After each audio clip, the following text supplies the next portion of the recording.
అందరికీ నమస్కారం. Welcome to it's UTV. ముందుగా మా యూటీవీ ప్రేక్షకులందరికీ కూడా సంక్రాంతి పండుగ శుభాకాంక్షలు. ప్రస్తుతం మనతో పాటు ఉన్నారు ప్రముఖ ఆధ్యాత్మికవేత్త, జ్యోతిష్య పండితులు బ్రహ్మశ్రీ నందిపట్ల శ్రీహరి శర్మ గారు. గురుగారితో మాట్లాడి మరిన్ని విషయాలు తెలుసుకుందాం. నమస్కారం గురుగారు. వాగర్థావివ సంపృక్తౌ వాగర్థ ప్రతిపత్తయే జగతః పితరౌ వందే పార్వతీ పరమేశ్వరౌ ఆదిత్యాయ చ సోమాయ మంగళాయ బుధాయ చ గురుశుక్ర శనిభ్యశ్చరాహవే కేతవే నమః. శృంగేరి జగద్గురు పీఠాధిపతులకి, కంచి పీఠాధిపతులకి నమస్కారములు తెలియజేసుకుంటూ కార్యక్రమాన్ని ప్రారంభిద్దాం. గురుగారు, మనము భోగి సంక్రాంతి గురించి చాలా బాగా మాట్లాడుకున్నాం. మీరు ఎంతో బాగా వివరించారు ఆ రోజు ఎటువంటి పూజలు చేయాలి, ఏ విధమైన దానాలు చేయాలి అని చెప్పి.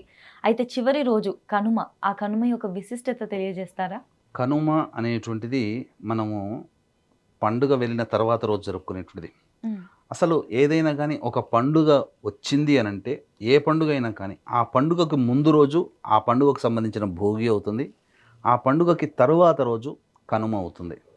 అయితే ఈ భోగి పండుగ కనుమ అనేటువంటిది కేవలం సంక్రాంతికే ప్రధానంగా విశిష్టత ఉంది, కానీ ఇంకా ఏ పండుగకి కూడా లేదు.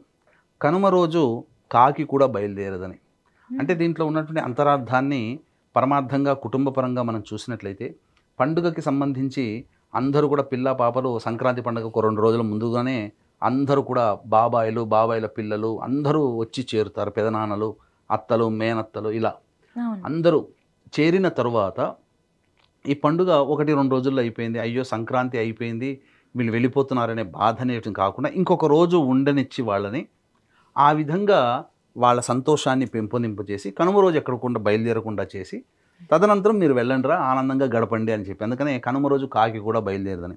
అయితే కనుమలలో కూడా పంచకనుమలు అనేటువంటివి ఉన్నాయి. ఈ పంచకనుమలు అని అంటే ఏంటి? ప్రధానంగా 5 రకాలైనటువంటి కనుమలుగా చెప్పబడి ఉంది. సంక్రాంతి తర్వాత వెళ్ళినటువంటి మరుసటి రోజు కనుమ. అలాగే ఏ ఊళ్ళోనైతే అమ్మవారి ఉత్సవాలు, గ్రామ దేవత ఉత్సవాలు జరుగుతాయో ఆ గ్రామంలో నివసించే ప్రజలు ఆ ఉత్సవం జరిగినటువంటి మరుసటి రోజున వెళ్ళకూడదు, అది ఒక కనుమ. అలాగే ఆ ఏ ఊళ్ళోనైతే అగ్ని ప్రమాదాలు, పెద్ద పెద్ద దొంగతనాలు జరుగుతాయో ఆ జరిగినటువంటి అగ్ని ప్రమాదము, పెద్ద పెద్ద ఉత్పాతాలు జరిగినటువంటి మరుసటి రోజు ఎవరు వెళ్ళకూడదు. అంతేకాకుండా ఇంట్లో కుటుంబంలో వ్యక్తులు చనిపోయిన తర్వాత శవ దహనం చేస్తారు. ఆ శవ దహనము చేసినటువంటి మరుసటి రోజు ఆ యొక్క కుటుంబ సభ్యులు వెళ్ళకూడదు. ఇలా మనకు పంచకనుమలు అనేటువంటివి మనకు చెప్పబడి ఉన్నాయి.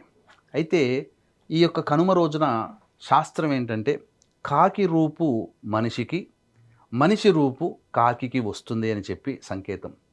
అంటే ఈ హేమంత శిశిర ఋతువులలో మనకు జరిగేటువంటిది ఏంటనంటే, శరీరము బక్కచిక్కిపోతుంది. అంటే రాత్రులు ఎక్కువగా ఉంటాయి, పగలు తక్కువగా ఉంటుంది. ఈ కారణం చేత మనిషి ఆహారం కూడా తక్కువ తీసుకుంటాడు, జీర్ణము తొందరగా కాదు. ఎందుకంటే బయట చలి వాతావరణం ఉండడం, శరీరంలో కూడా వేడి అంతగా ఉండదు కాబట్టి జీర్ణం కాదు. అందువల్ల మనిషి కొద్దిగానే ఆహారం తీసుకుంటూ వస్తుంటాడు.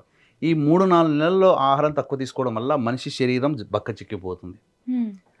కానీ కాకికి మాత్రం బలిష్టంగా తయారవుతుంది ఈ 3-4 నెలల్లో, హేమంత శిశిర ఋతువుల్లో. కాబట్టి ఈ కనుమ రోజు నుంచి కూడా ఏం జరుగుతుంది అని అంటే, వేడి పెరుగుతుంది కాబట్టి శరీరము పుష్టి పుంజుకుంటుంది మానవుడిది, కాకికి మాత్రం శరీరం తగ్గుతుంది. అందుకే ఈ కనుమ రోజు నుంచి ముందున్నటువంటి కాకి రూపు మనిషికి, మనిషి ముందున్నటువంటి అనగా హేమంత శిశిర ఋతువులో ఉన్నటువంటి రూపు కాకికి, మనిషి రూపు కాకికి వస్తుందని శాస్త్రవచనం. ఈ రోజున ప్రధానంగా చాలామంది చేసేటువంటిది 2 రోజులు చక్కగా ఓపిక పట్టుకొని కనుమ రోజున ఈ సంబంధించినటువంటిది కొన్ని జంతువధనం చేసుకొని భోజనం ఆరది పెదకూర పండుగగా చేస్తారు. అంటే ఎక్కడ కూడా మనము ఈ కనుమ ప్రత్యేకత ఏంటంటే, ఈ రైతు కానీ కూలీలు కానీ వీళ్ళందరూ కూడా సంపాదించి, అన్ని వృత్తుల్లో ఉన్నటువంటి వాళ్ళు కూడాను బాగా సంపాదించడానికి గల కారణం వ్యవసాయమైనటువంటి దేశము కాబట్టి ఈ పశువులు ప్రధానం. ఈ పశువులే లేకపోతే వ్యవసాయం ఏం చేస్తారు? నాగలి పట్టి దుక్కలేరు కదా. కాబట్టి వీటికి కారణమైనటువంటి పశుదేవత ఆరాధన ఇందులో ఈ కనుమలో భాగంగా చెప్పబడి ఉంది. అందుకనే ఈ రోజున పశువుల్ని చక్కగా శుభ్రంగా కడిగి, వాటి కొమ్ములకి రంగురంగులు అద్ది, చక్కగా గంటలు గజ్జెలు లాగా కట్టి 4 కాళ్ళకి 4 గజ్జెలు కట్టి మంచిగా వాటికి మనం ఎలా అయితే వస్త్రాలు ధరిస్తామో వాటికి కూడా నిండుగా వస్త్రాలు కప్పి ఊళ్ళో స్వేచ్ఛగా విహరించండి అని చెప్పి పంపించేస్తారు. అవన్నీ కూడా ఊరంతా ఇష్టం వచ్చిన చోట ఆనందంగా తిరిగి సాయంత్రానికి వస్తాయి. అంటే వాటికి విశ్రాంతి. ఈ ఒక్క రోజునైనా కానీ ఎటువంటి పనులు చెప్పకుండా విశ్రాంతి చేస్తారు. అంతేకాకుండా ఈ రోజున మాంసాహార భోజనం పూర్వకాలంలో లేదు, ఇది మధ్యలో వచ్చింది. మనం 2 రోజుల పాటు సంపాదించినటువంటి పుణ్యాన్ని ఈ మాంసాహారము దాంపత్యము ఉండడం వల్ల పూర్తిగా కోల్పోతున్నాం. కాబట్టి అవకాశం ఉన్నంత వరకు మనం శాకాహారమే భుజించడమే ఈ యొక్క కనుమ రోజున ఉన్నటువంటి కర్తవ్యం. ఇక తదనంతరం ఈ యొక్క కనుమ రోజున ప్రధానంగా కోడి పందాలు ఎక్కువగా చేస్తారు. అంతేకాకుండా ఎడ్ల పందాలు కూడా ఎక్కువగా ఉంటాయి అనేక ఆంధ్ర ప్రాంతంలో. ఇక సంబంధించినటువంటి ఈ యొక్క దేవరకద్ర తెలంగాణలో కూడా ఈ కనుమ రోజునే ఎక్కువగా కట్టెలతో కొట్లాడుకుంటుంటారు. రక్తసిక్తమైనటువంటి దేహములు ఉంటుంటాయి. గవర్నమెంట్ ఎంత ఆపాలని చూసినా ఆ రోజు మాత్రం సడలింపు అనేటువంటిది వచ్చేస్తుంది ఆటోమేటిక్గా. ఈ కనుమ రోజున ప్రధానంగా అందరూ కూడా ఆనందంగా జీవించాలనేటువంటి ఒక సదుద్దేశమే. ముఖ్యంగా ఈ రోజున సంబంధించినటువంటి బొమ్మల కొలువులు అనేటువంటివి పెడతారు. అంతేకాకుండా మనకు ప్రధానంగా చూసినట్లయితే ఈ యొక్క కనుమ సందర్భంగా గొబ్బి పేరంటాలమ్మ అనేటువంటి వ్రతం చేస్తారు.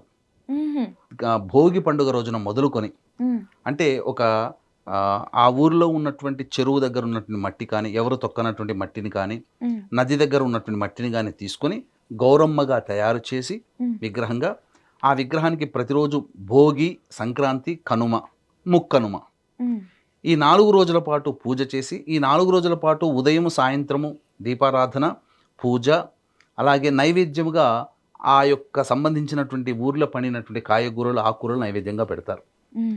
పెట్టిన తర్వాత ముక్కనుమ రోజున, అనగా కనుమ వెళ్ళిన మరుసటి రోజున అమ్మవారిని ఉద్వాసన చేసి బావిలో కానీ చెరువులో కానీ వాటిని నిమజ్జనం చేసి, ఆ తదనంతరం ఆ 4 రోజుల పాటు పెట్టినటువంటి ఆహార పదార్థాలు, కాయగూరలు, ఆకుకూరలు ఉన్నాయి, వాటన్నిటిని కలిపి వంటకం, కూరలాగా వంటకం తయారు చేసి దాన్నే తమిళనాడులో హవియల్ అని అంటారు.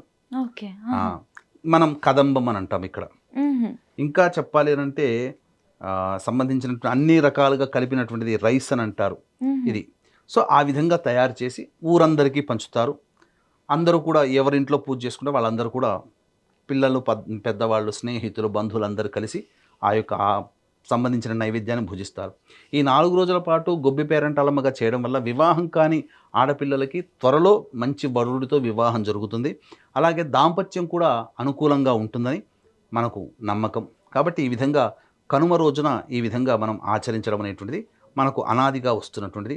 అంతేకాకుండా ఈ కనుమ రోజుకి ఒక గొప్పదైనటువంటిది ఆవు పాలు ఈ కనుమ రోజునే మనకు ఉద్భవించాయని చెప్పి. అంటే పూర్వము మనకు గమనించుకున్నట్లయితే మానవులకి జీర్ణశక్తి అనేటువంటిది లేకుండా పోయింది.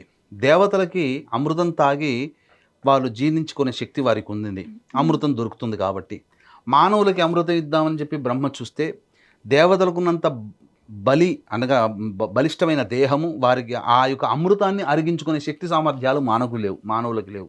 అందుకని ఈ బ్రహ్మదేవుడు ఏం చేశాడంటే ఆవు యొక్క పొదుగులో ఉండి ఒక పదార్థాన్ని సృష్టించడం జరిగింది, అదే పాలు. ఈ పాలుని తాగడం వల్ల మానవులకి జీర్ణశక్తి బాగా పెరగడము, అలాగే అమృతంతో సమానమైనటువంటి శక్తి వాళ్ళకి కలుగుతుంది. అంటే వాళ్ళ జీవన విధానం పెరుగుతుంది, ఆరోగ్యం పెరుగుతుంది. అందుకనే ఈ రోజున పశుదేవత ఆరాధన, గో ఆరాధన ఈ కనుమ రోజున చేసుకునేటువంటి విధానంగా మనం చెప్పవచ్చు. కాబట్టి సంక్రాంతి బొమ్మల కొలువు ఈ యొక్క కనుమ రోజునే చాలామంది ప్రారంభం చేస్తారు. అంతేకాకుండా మైసూర్లో ఒక ఇంట్లో నటమ్మ 5-6 అంతస్తుల వరకు కూడాను ఈ యొక్క బొమ్మల కొలువులు ఉంటాయి. వేల కొలది బొమ్మలు చూడడానికి మ్యూజియం లాగా ఉంటుంది. వాటిని చూడడానికి సందర్శకులు చాలామంది వస్తుంటుంటారట. అది చాలా విశేషం. కాబట్టి ఈ కనుమ రోజుకి సాధారణంగా అందరూ పిల్లా పాపలతో ఆనందంగా జీవించగలిగేటువంటి స్థితి ఉంటుంది అని చెప్పవచ్చమ్మా. అంటే కనుమ రోజు మనం చేసే ఆ దేవత ఆరాధన ఏంటంటే గోపూజ అంటారు కదా. గోపూజనే ఎక్కువగా చేస్తారు. అలాగే వీక్షించే ప్రేక్షకులు కూడా ఆదివారము, అమావాస్య మహామహిమాన్వితమైనటువంటి రోజు. ఈ సందర్భంగా మన పీఠం ఆధ్వర్యంలో మహామహిమాన్విత కాశీక్షేత్రంలో సర్వదోష నివారణ పూజలు హోమాలలో భాగంగా ప్రత్యంగిర, బగళాముఖి, రాజశ్యామల, వారాహి, ధూమవతి హోమాది కార్యక్రమాలు అనేటివి జరిపించడం జరుగుతుంది. ఈ యొక్క కార్యక్రమంలో నమోదు చేసుకున్నటువంటి వాళ్ళకి శక్తిపాతం చేసినటువంటి కరుంగలి మాల ఇవ్వడం జరుగుతుంది.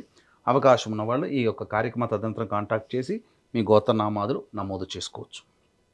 ఖచ్చితంగా గురుగారు, మనము కనుమ గురించి మాట్లాడుకున్న దాంట్లో గోపూజ యొక్క ప్రాధాన్యత ఏంటి, అసలు దాని వెనుకున్న కథ ఏంటి అని కూడా ఎంతో వివరంగా చెప్పారు. ధన్యవాదాలు. సర్వం శ్రీ ఉమామహేశ్వర పరబ్రహ్మార్పణమస్తు.